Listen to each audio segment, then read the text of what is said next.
tell me about the ancient Egyptians? A little later. I'll do it when I get my binder and I can see if I got it correct.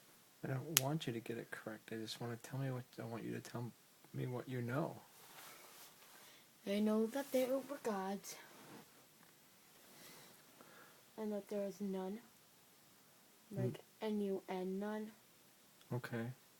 Was that a god? No. What was that? That was before anything. It was called none. Also known as nothing. Was it like Darkness.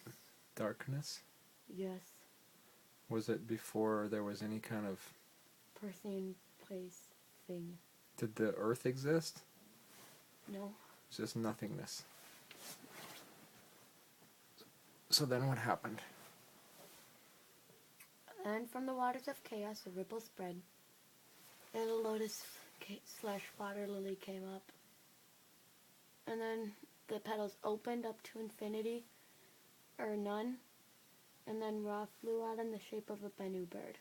A Banu bird. And landed on the top of a Ben stone. A Ben stone. Wow. Then he had two kids. The bird. No, Ra. He came out in the shape of a bird, but he was actually a king named Ra. Oh, okay. A god named Ra. So then he had two kids, but he was also sort of ruling a kingdom of animals and things, so he needed something to watch over his kids. So he made his third eye called the Wajat, it was an eye, and it helped keep his children safe so that he could watch them whenever he wanted. So then one night, his two kids, Shu and Tefnut, once they got lost and he couldn't find them, so he sent out the Wajat. How did he have kids? He spat them out. He spat them out? Yes. Like loogies? Yeah. Okay. So then he sent his other eye, he sent his Wajat to go find them and help bring them back. With the Wajat as the third eye? What are the kids' names? Shu and Tefnut. Okay. So then, but then since the Wajat was looking over his kids, he needed an eye to look over his kingdom. Right. So he made another eye, except it had some more improvements. So then when the Wajat came back with his kids, then he was so happy that he cried from the second Wajat, which made the first Wajat very jealous and angry. Okay. But then since Ra noticed that he was angry, he put the first Wajat on his forehead, and then it sort of symbolized pain and anger. Okay. So it was the eye of anger. Okay, and jealousy. Okay. So then Shu and Tefnut had two kids named Newt and Jeb, and they were the But Shu and Tefnut were brother and sister. Yeah, but they were the only humans around, so they had to. That's weird. Brother and sister had kids together? So they had to have kids or else there would be no more gods. Okay, but still that's weird. Yeah. So then they had two kids named Newt and Jeb, and Newt was the sky and Jeb was the earth. That's what they symbolized. And then they... Jeb was in the Beverly Hillbillies too. Wow. Yeah. Very good connection. Thanks. And then Newt and Jeb, had 4 kids. Their names are Isis, Osiris... Wait. Newt and Jeb were the kids of... Shu and Tefnut. Shu and Tefnut. But how come, again, the two kids, brother and sister, had kids together again? Yeah. God, they keep... Well, they wouldn't have it with their parents. They wouldn't have question. kids with their parents. Good question.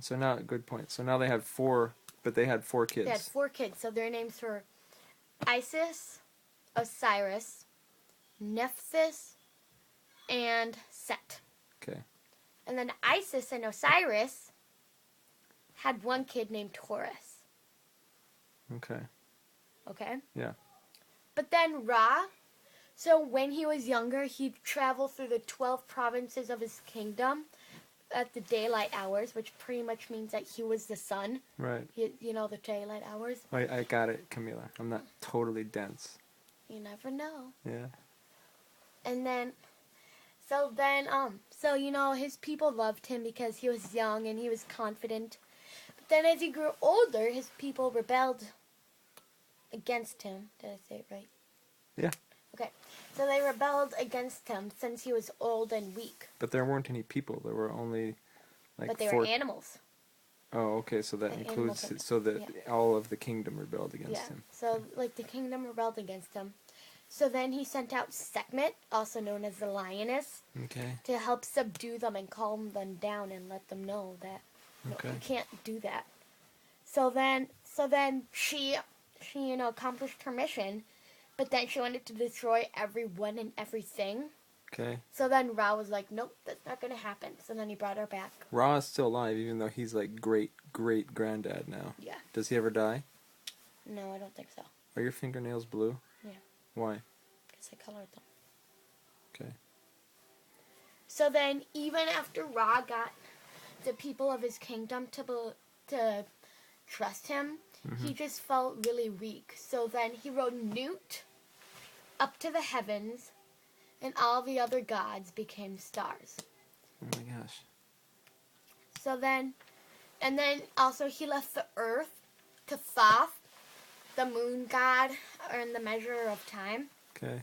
So then, the heaven and the earth became separate from the gods. Oh my So, gosh. So that's how we ended up with the heaven and the earth. so Wow. then after that, though, you know, Ra Yeah. still wanted to come see his kingdom and everything.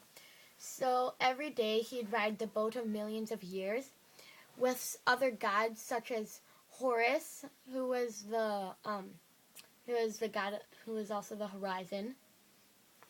Hike, the god of magic. Huth, the one of divine command. Huth. You sure that wasn't Hewith? No, it's Huth.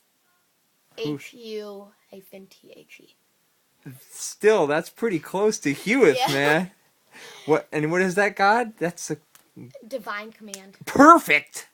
And then also another one, I forget his name, but he was a god of intelligence. Yeah. So then they'd all write it and they'd go to the earth and also to the underworld to make sure that things were okay. But then there is this one serpent who always wanted to go out and kill Ra and keep him in the underworld. His name was Apophis. But Ra always came out and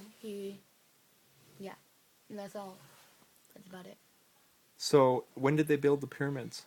I don't know. Because this is Egypt, right? Yeah, This is ancient. I know. We're just talking about gods right now. This is Egyptian mythology in Egypt, in Egyptian mythology. Yeah. Wow. I know nothing about that. Thank you for the education.